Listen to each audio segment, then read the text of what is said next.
Welcome to Karma's Harvest. Today, we explore the story of a man who viewed time as an enemy to be defeated, only to realize that by outrunning the clock, he was merely sprinting toward his own end. In the quiet coastal town of Oak Haven, there lived a man named Elias. Elias was obsessed with the preservation of his youth. While others celebrated their birthdays as milestones of wisdom, Elias saw them as scars, reminders that the world was slowly stealing his vitality. He spent his days studying the mechanics of motion and the physics of the temporal flow, driven by a singular, frantic desire to move so fast that time could not catch him.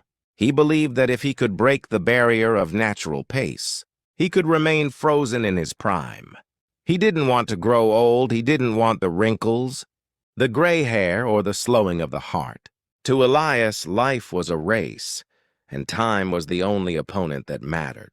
One evening, under a blood-red moon, Elias found the rhythm he had been searching for. It wasn't just physical speed, it was a synchronization of his pulse with the vibrations of the universe.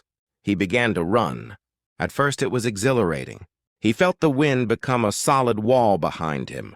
The trees became green streaks, and the sun rose and set like a flickering light bulb. He felt powerful. He looked at his hands. They were smooth, strong, and steady.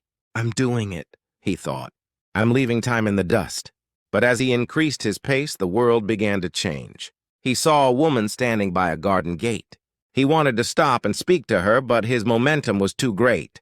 By the time he could even think to turn his head, she was gone. In her place stood an old woman, and then a headstone.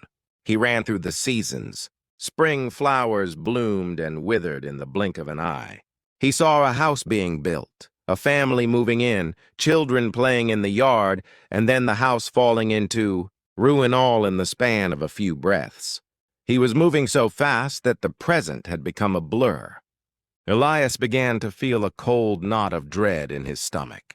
He had achieved his goal. He wasn't aging physically while he was in motion. His muscles were still firm, his breath still deep.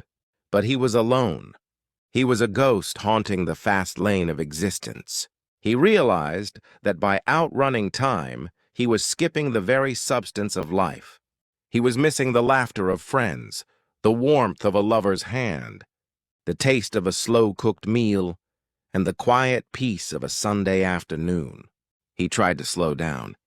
He dug his heels into the earth, but the kinetic energy he had built up was monstrous. The friction of his deceleration felt like it was tearing his soul. As he finally began to lose speed, the world started to sharpen. The blurred streaks resolved into solid objects.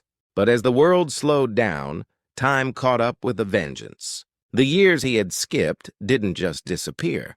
They settled upon him all at once, as his feet finally came to a halt on a dusty road he didn't recognize. He looked down at his hands. They were no longer smooth.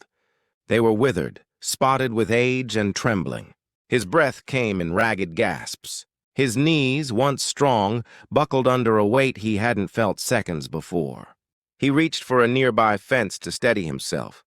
A young man walking by stopped to help him. "Are you all right, old-timer?" the man asked. Elias tried to speak, but his voice was a thin, dry rasp.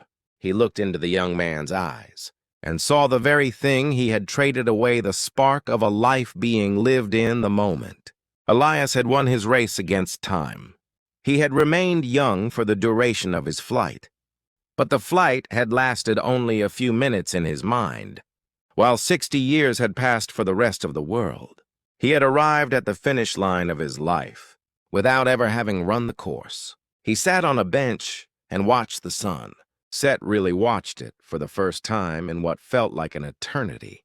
It didn't flicker now. It moved with a majestic, agonizing slowness. It was beautiful. Elias realized then that time is not a predator.